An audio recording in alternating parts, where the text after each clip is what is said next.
Վալերի Չիչյանն այն հրամանատարն էր, ում կողքին կռված տղաներն այսօր դարձել են սպաներ ու գնդապետեր, ու հենց նրան են համարում առաջին ուսուցիչ։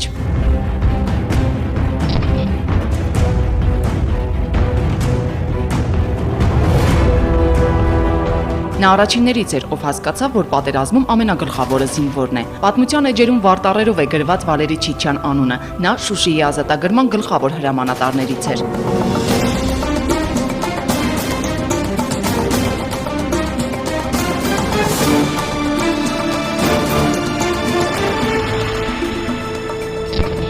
Վալերին ծնվել է 1956 թվականի փետրվարի 14-ին Գետաշեն գյուղում։ Ավարտելով դպրոցը ընդունվել է Բաքվի բարձրագույն զինվորական հրամանատարական ուսումնարանը, ապա գործուղվել հեռավոր Ուսուրիցկ քաղաք։ Ամուսնացավ, ծնվեցին 2 դուստրերը։ Երջանիկ էր, երբ նրան հնարավորություն տրվեց ընտրել ծառայության վայրը, առանց երկմտելու մեկնեց Ստեփանակերտ։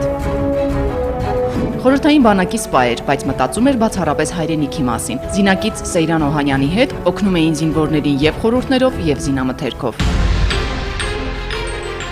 Օղակ գործողությունից հետո, երբ Գետաշենի հայերը տեղահանվեցին, Վալերիի համբերության բաժակը լցվեց։ Հրաժարվեց ռուսական բանակի հետ դուրս գալ Ղարաբաղից։ Ես հայ եմ, ղարաբաղցի եմ եւ ես կմնամ ու կծառայեմ իմ երկրում։ Սեյրան Օհանյանի հետ մնացին Արցախում ու կռվեցին հայրենի հողի համար։ Նշանակվեց ինքնապաշտպանության ուժերի մոտոհրաձգային գնդի շտաբի պետ, այսինքն բոլոր գործողությունները քննարկում էին հենց նրա հետ։ Առաջին մարտական գործողությունը Խոջալույինն էր։ Առաջ էր գնում ու իր հետևից տանում մի ամբողջ բանակ։ Եվ ահա եկավ Շուշին ազատագրելու օրը։ 4 ուղղություններով գրոհեցին։ Հյուսիսային հատվածը ղեկավարում էր Վալերի Չիչյանը։ Հենց նա պետք է առաջինը մտներ Շուշի։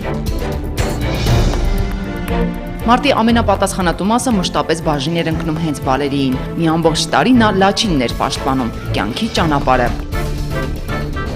Վալերը 13-ին։ Վալերը 13-ին։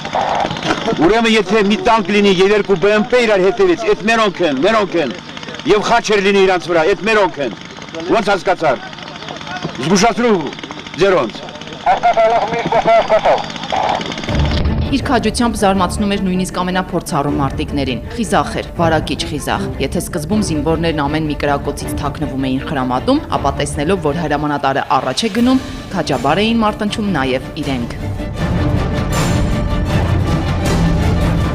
93-ի հոկտեմբերին նշանակվեց Իջևանի առանձին մոտոհրաձգային բրիգադի շտաբի պետ։ Նրան հանձնարարվեց ստեղծել կանոնավոր բանակ, ամեն ինչ սկսեց զրոյից։ Դաշտ ու լեռների մեջ կառուցեց խրամատներ, կամավորներին դարձրեց զինվոր ու սահմանեց նոր, իսկական զինվորի օրակարգ, վարժանքներ, կարգապահության դասեր, համազգեստ կրելու մշակույթ։